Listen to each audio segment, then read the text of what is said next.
Hi, everybody. My name is Yisrael Amirsky. I'm a cybersecurity researcher at Ben-Gurion University. And today I'm going to show you a tool that we developed for detecting man-in-the-middle attacks in LANs using echo analysis. This work was co-authored by Naor Kalbo, Asaf Shabtai, and Yuval Elovich. So let's begin. So why do we care about man-in-the-middle attacks in LANs? It sounds kind of archaic, but the truth is it's actually quite a bit of a threat. The reason is that they're easy to implement, most cases hard to detect, and still very useful tools for attackers. For example, they're a basic tool for performing reconnaissance. You see them being used in lateral movement in APTs, and they're very effective because so many systems are misconfigured. For example, offices, factories, and hospitals, and the list goes on. Let me tell you a bit of a story from one of the projects I've been working on recently. I had to perform a pen test on a hospital where I wanted to capture medical scans being sent from a CT scanner to manipulate them.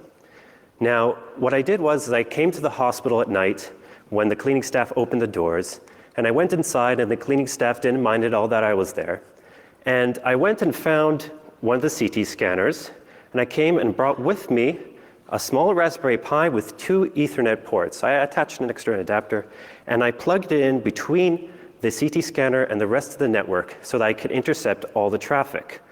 Not only was I able to do this within 30 seconds, but I was also able to capture all the CT scans, which weren't encrypted, by the way, and within 3 minutes, get the credentials of about 27 doctors in the hospital.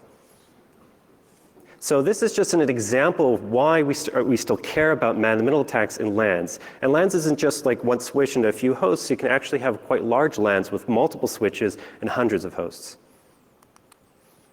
So let's talk about the different kinds of man-in-the-middle attacks that you can find in the LAN. The first kind is the classic kind, where Eve is diverting traffic through her so that she can manipulate the packets or the content of the packets. So the most classic example of this or implementation of this is ARP spoofing, but there are many other techniques how this can be done. The second technique is called inline, or referred to as inline man-in-the-middle attack. Well, like you saw in the video, the attacker places a device right in line of the wire, and this is much harder to detect because the attacker doesn't have to leave any forensic evidence in the packets they manipulate. The last kind, which we refer to as in-point, is where the attacker actually goes to a switch in the network and replaces it with his or her own switch that has been tampered with so it can also perform manipulations on the traffic. And this is the hardest form of man-in-the-middle attack in the LAN to detect. So the current methods for detecting these man-in-the-middle attacks generally perform passive analysis. And this means that they look at the packets that are going over the networks to see if there's any evidence that there's a man-in-the-middle at play here. Now, the problem with doing passive analysis is that they don't generalize to different attacks, they're not portable, and they can generate false positives. So instead of doing passive sensing, actually what we'd like to do is perform active sensing. We'd like to send probes throughout the network and try to sense if there's any man-in-the-middle out there. How are we going to do that? So imagine if you could see like a bat. Think of a room filled with objects, a television, a carpet, pictures on the walls, and you clap your hands, and you listen to the echo. How does that sound? Now remove all the objects from that room and clap your hands again. What do you hear? The sound's different, right? That's because the sound waves reverberated off all the surfaces and the materials and the objects in the room and bounce back to you and capture what is in essence a fingerprint of that room. What I just referred to here is what is also called a linear time invariant system. And that clap is also referred to as a direct pulse. And that echo is referred to as an impulse response. And here are a few examples of impulse responses in acoustics for a small cave, a parking garage, a large room, and a church. You can see that each of these impulse responses are unique to those rooms. And as a matter of fact, if you would even alter one thing in that room, you can pick that up in the impulse response. The reverberations will change and the fingerprint will change. Now, the problem with using a direct pulse is it's not so good in populated environments. And also, it can be spoofed. So what we're actually going to use is something called a maximum length sequence signal, where we send this kind of noisy signal, as you can see, which is based off a random, pseudo-random binary sequence generated by this feedback loop. And what's special about this MLS sequence, aside from all sorts of acoustic properties that we can actually capture the impulse response, is that it works well in populated environments, and it's much harder to spoof because every time we send out this pulse, we can make it a new random signal. Now, the only difference between using this and a direct pulse is that we have to perform deconvolution on the echo to get out the impulse response, but don't worry about all the math. I'm going to leave that out. You can trust me. Okay, so how do we apply this to a LAN? So Alice wants to protect her link with Bob. So what she's going to do is she's going to probe that link by sending an intense burst of pings, ICMP echo requests, where each ping in that burst is going to be modulated according to the MLS sequence. So if there's a 1 in that sequence, she's going to send a ping with a maximum payload size of 1,500 bytes. And if there is a 0 in that sequence, she's going to send a ping with a payload size of 0.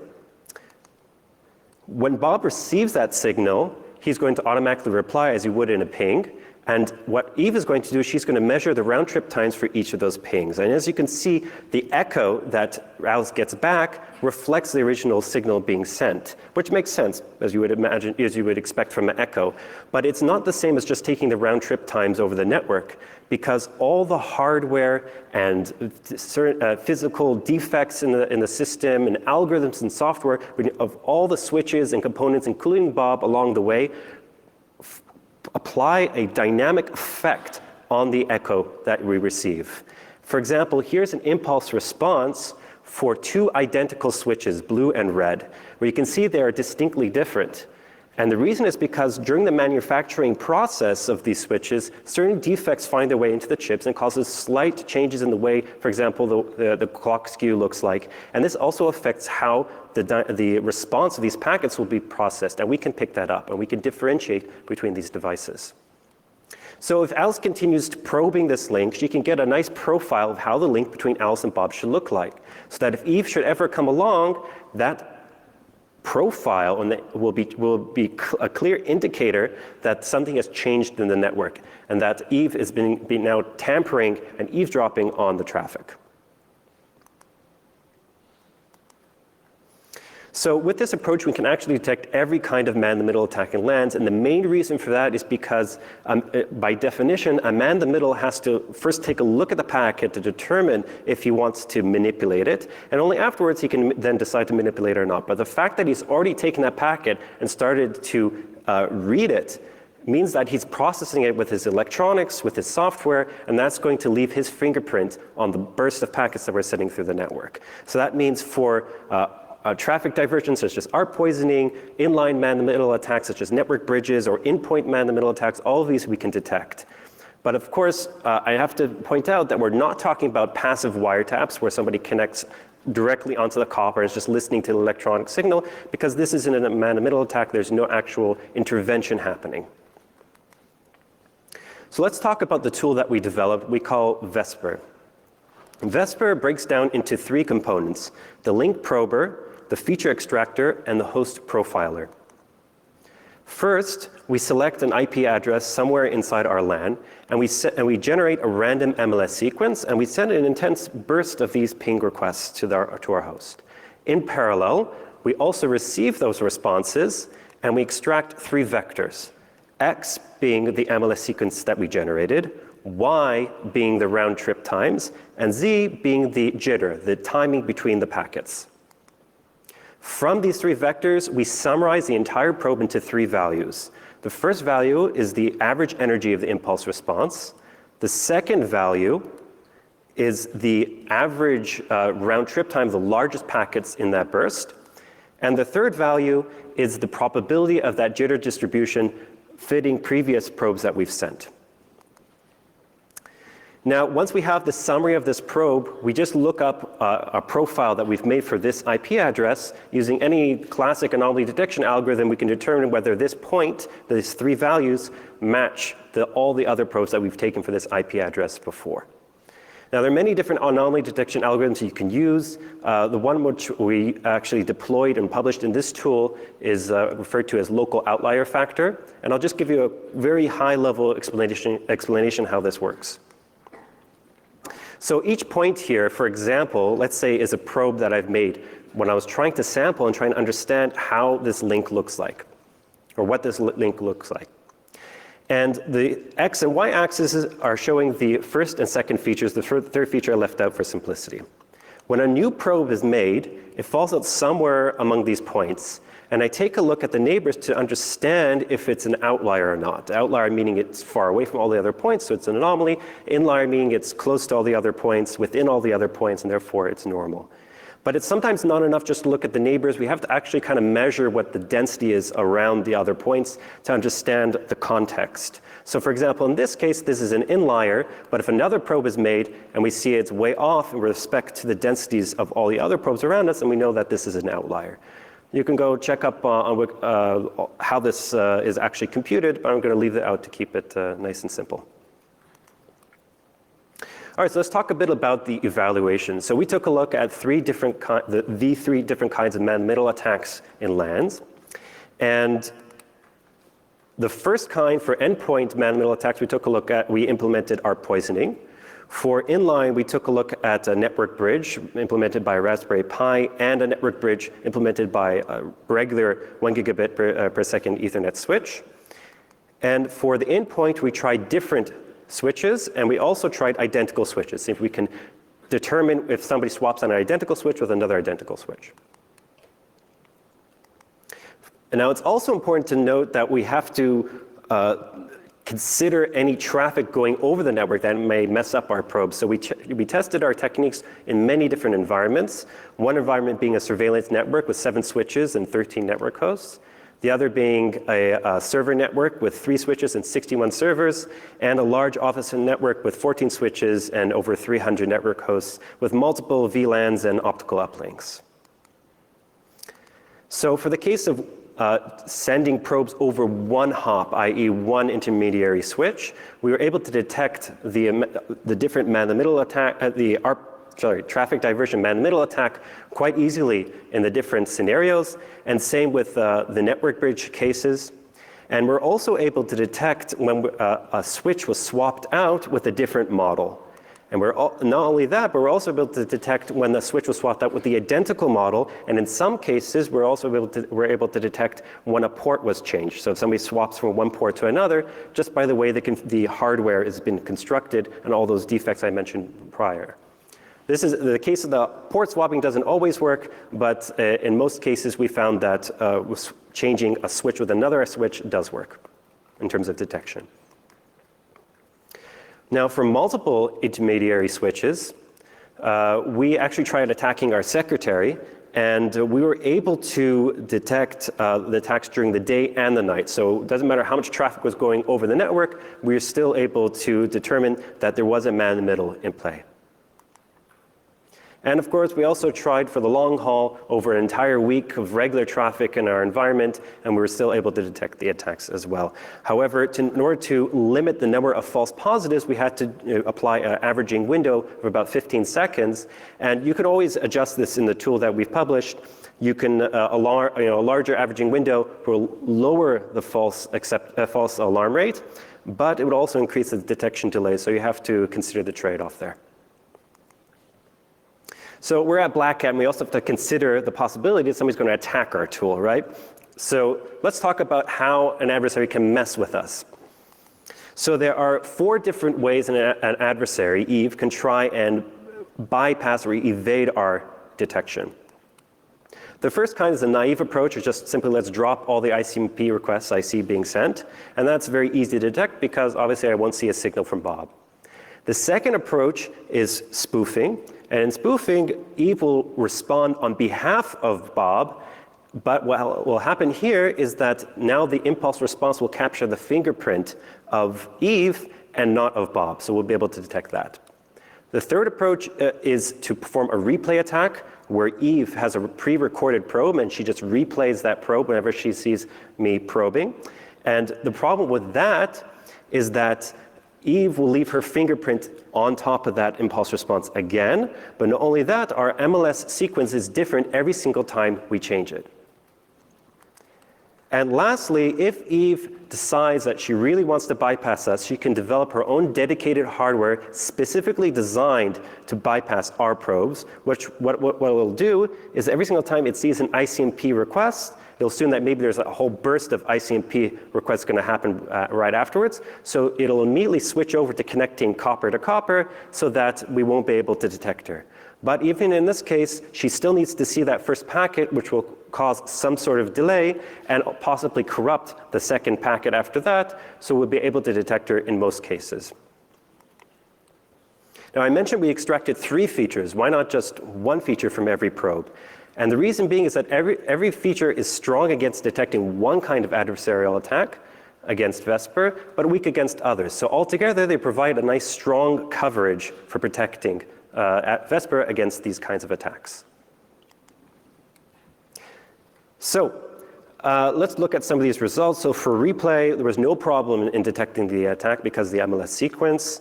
Bypass, in most cases, we're able to detect it.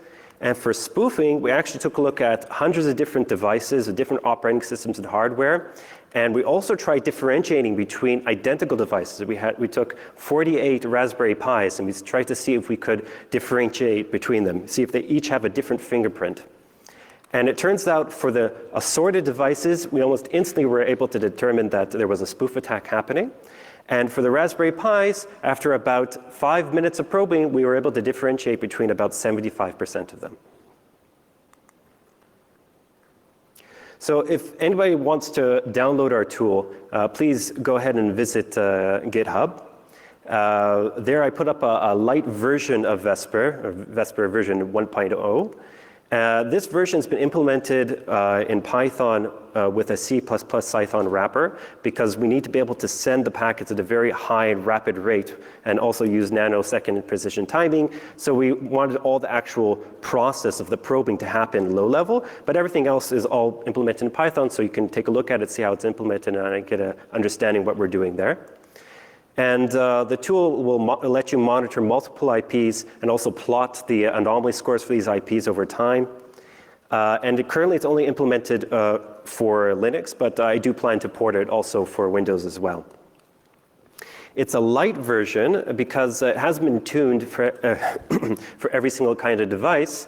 And the reason is because the sender sometimes has these certain qualities in terms of the performance of how well it can time, the precision and resolution.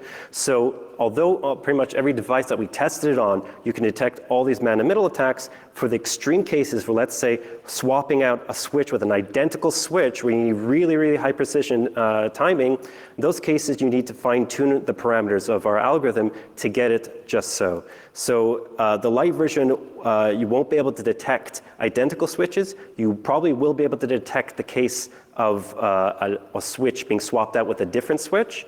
And in the light version, we won't be prompting in any case of a detected adversarial attack. In terms of deployment, there are 2 ways you can deploy Vesper. The classic case, just put Vesper on an end host and have it probe every single IP address in your range inside your LAN. And the second case is where you put Vesper on your router, and in this case, Vesper will be able to protect any outbound internet traffic. If you think of the internet cafes scenario where some local man-in-the-middle is trying to intercept the internet traffic before it goes outbound and vice versa. In terms of train time, we found it takes about 1 minute of probing, sending 1 probe per second, but you can always adjust this to increase the probe rate or decrease the probe rate accordingly. So in summary, in a LAN, we can detect a man-in-the-middle by bouncing virtual signals off hosts.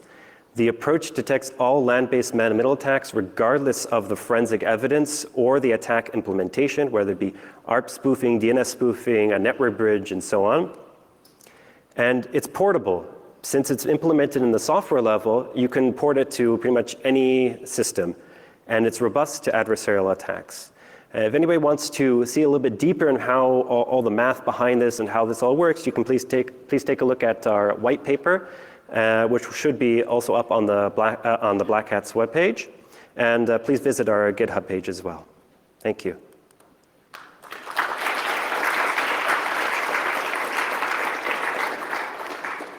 Anybody have questions? Yeah.